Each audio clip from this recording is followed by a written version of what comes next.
Hey guys, Dave from Nerdarchy, for nerds, by nerds, hanging out with this nerd. Ted. And Mike Mearls speaks out against initiative in Dungeons and Dragons.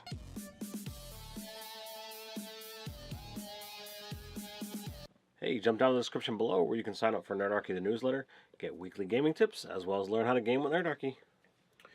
So we have a Ask Me Anything from this past week for Mike Mearls, lead designer for 5th edition Dungeons and Dragons, and basically someone kind of like did a rewrite up of that Ask Me Anything and passed it along. It was over on, I think the original Ask Me Anything was over on World. If I remember, I will put the link in the description below. And one of the things he talks about is initiative, and I do remember seeing previous articles where that's one of the things they kind of wanted to chuck was initiative. Well, initiative is one of those things that it's a challenge because number one, you can either have it where you roll every round so that it changes and there's dynamic and it's great, but it takes time, or you roll it once for the combat and then it's stuck, and then you have the ability to literally use that to your advantage or disadvantage, however. Yeah, I've also heard people get kind of whiny, like, "Oh my God, he get attacked! He went twice before I got to go once," or or whatever, and it's like you can't please everybody, and there's times even without surprise round, if you do change it up, that's absolutely something that can happen.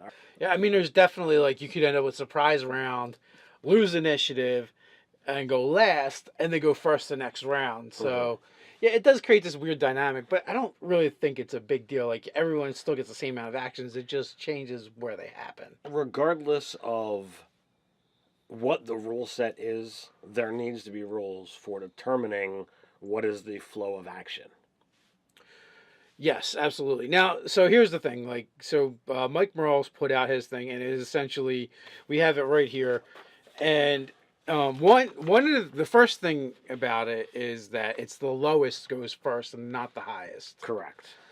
And then from there it's roll each round, D4 ranged, D8 melee, D12 spell, D6 anything else, plus D8 to swap gear, plus D8 bonus action.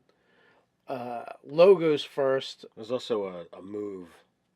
Yeah, and a plus D6 move, do something. So if you are going to use a bonus action, swap gear, and move, and cast a spell, go next Tuesday. It's like you're rolling 4 dice. There's no way you're going before the guy who is just going to raise weapon. Yeah.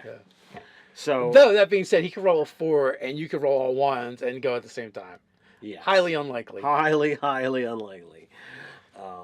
I don't know if we have any math nerds out there, but if you want to figure out the math on that one, go for it. So there's a couple things. Like, one is, basically he chucks dexterity as a part of the equation. Well, he says dexterity is already so good, why should it factor in here as well?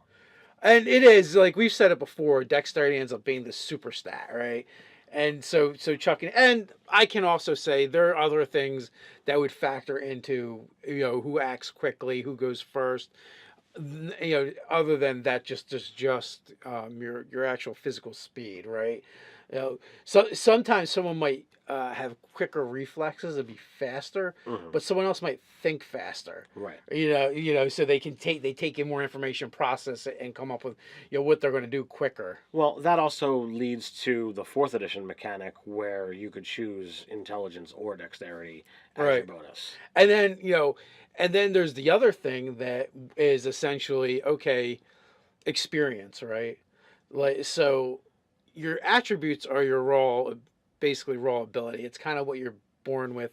They go up very slowly in the game.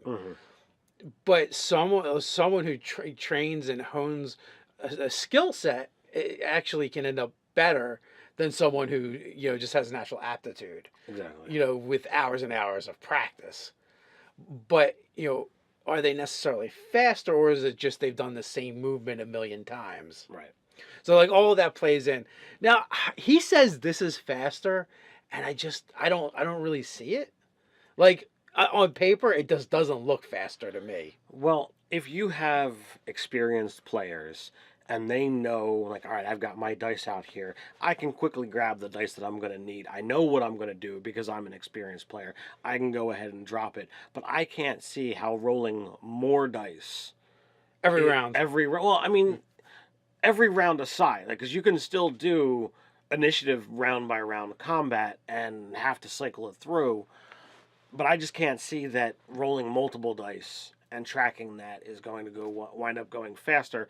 Yes, you do wind up with completely lower numbers, which is going to expedite things as opposed to, well, I go to 27 because we've seen that.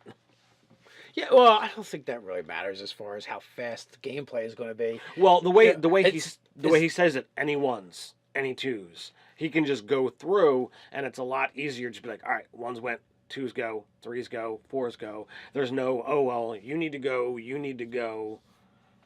And I've been doing the same kind of initiative tracker that I've done for years, and I just jot down.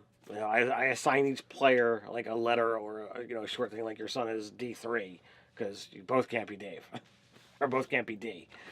And then once I have that list, it's just you cycle through it, the combat's over. Well, I've also seen it where someone goes, "Hey, who goes at 20? Who goes at?" I mean, obviously, because like you could actually figure out, well, what's the highest someone can possibly have at the table. It's like, all right, well, you can have a 5 for your dex and a 5 for alertness. So, are there any 30s? 29, 28. I mean, you could do the same thing, right? But there's going to be more numbers to come through. So I can see how, just cycling up, starting at 1 is faster because 1 is literally the low, is the best anyone could possibly have. But having this particular situation, what do you do for things that allow in the current issue an initiative bonus? What about alertness? What about a bard's jack of all trades? How do they factor in, or do you just not allow those in the game? Well, yeah, I don't know. He probably has house rules for them. Maybe they become negatives.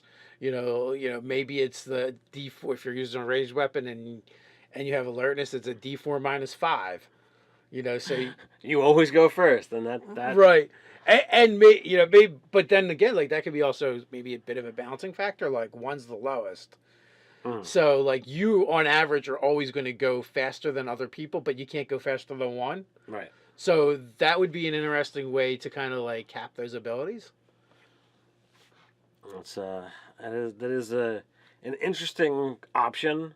Now, I don't necessarily think that I would want to use this at our table. No, I don't. It just feels clunky. And here, like I understand why he goes with the lowest goes first. Like, it makes sense. But it just goes against all the other design philosophies and principles. Like, basically in second edition, you sometimes low was good, but sometimes high was good. And they got rid of that. They're like, well, this isn't really congruent. It doesn't make sense. Come third edition, they're like, all right, high is always good. Right. And since third edition, that's what they've done. And to me, it makes sense too. Like, you're grabbing a die, and you're a new player, and you always just want to roll as high as you can. Like, here's the thing, right? When I'm at the table and a player is kind of like, well, I don't know what to do. What I do, I'm like, grab a D20. Like it's going to start there. You don't know what your bonuses are or whatever. It doesn't actually matter. Grab a D20, roll that. Because if you roll a 20, chances are you succeeded. Yeah, if you roll high enough, it doesn't matter what your bonuses are. Yeah. You've been successful. So usually you can kind of just start there. But if we go back to old school of, okay, grab a die, and do I need high or low on this one? I don't remember. Like, and is that, and you guys can be like, wow, it's only one rule, Dave. What's the big deal?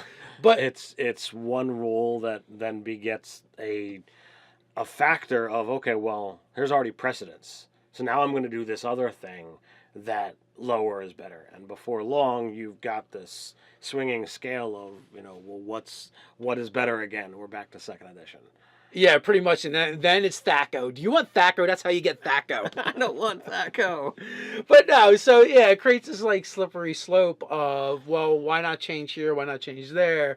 And then before you know it, you got all these different rules. In essence, I like it. It's kind of like a version of Speed Factor. Again, I understand why you would go with the low number. But see, if you wanted what you're doing to have an effect but still having it. You could take these same things, and you would say you would subtract them from your initiative. So, all right, you roll your d20 as well, but then you also take all of these dice. But then now we're making it. Then we got even more math. Then we got even more math, more complications, and you would then, in essence, be getting as much realism factor as is possible, because the guy who's like, well, I'm just gonna stand here and attack with my longsword. Okay, well, I'm rolling my d8 off of my d20. All right, great. But then the person who was like, well, I want to run to you, and while I'm running, I'm going to change from my longsword to my axe, and then I'm going to swing, and I'm going to use a bonus action to do this other thing that I've got access to. All right, well, then you're going to take all of those dice and you're going to roll them and subtract, and you're going to go last. And one of the benefits he points out too is it's like everyone actually has to declare what they're doing, and no. So now there are certain things like you don't have to declare I'm attacking this guy. You just have to declare, well, I'm using my longsword or I'm using my longbow. Right. You can declare I'm casting a spell. You don't have to pick which spell. So like that does kind of like speed things up if everyone kind of knows what they're doing ahead of time and they've locked themselves into that action. But the issue is when you do that, it's like, okay, well, I've chosen not to move, and I'm going to attack the guy standing next to me. All right. Or at least that was your idea. That was my idea. Well, the dude who rolled with a ranged weapon goes first. He crits. He kills the guy in front of me. I've now lost my action because I've said I'm not going to move. Am I screwed? Like, right, or at that point, do I drop the extra die 8 and change my initiative? Like, how does that work?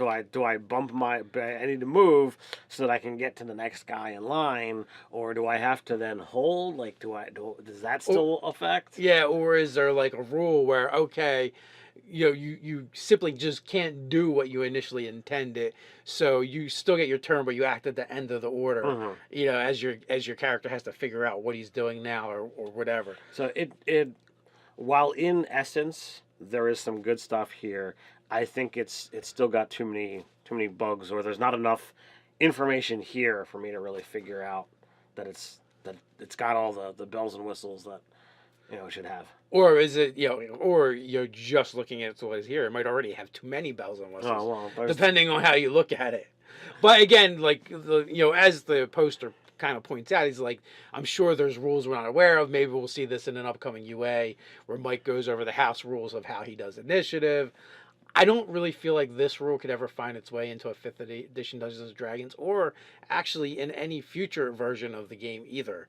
Because I don't think the designers as a whole are going to agree to go back to 2nd edition, where sometimes good is lower. Sometimes it's good to be low, sometimes it's good to be high. Like, I don't think we're going to get back to that. I would agree. It could be a UA optional rule, but I don't think it's ever going to find its way into printed source material.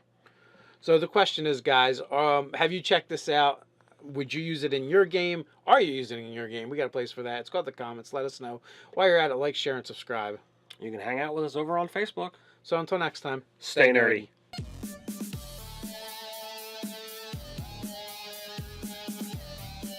I got to go once, or or whatever, and it's like you can't please everybody, and there's times even without surprise round, if you do change it up, that's absolutely something that can happen. Yeah, I mean, there's definitely, like, you could end up with surprise round, lose initiative, and go last, and then go first the next round. So yeah, it does create this weird dynamic, but I don't really think it's a big deal. Like, everyone still gets the same amount of actions. It just changes. Hey guys, Dave from Nerdarchy, for nerds, by nerds, hanging out with this nerd, Ted. And Mike Mearls speaks out against initiative in Dungeons & Dragons.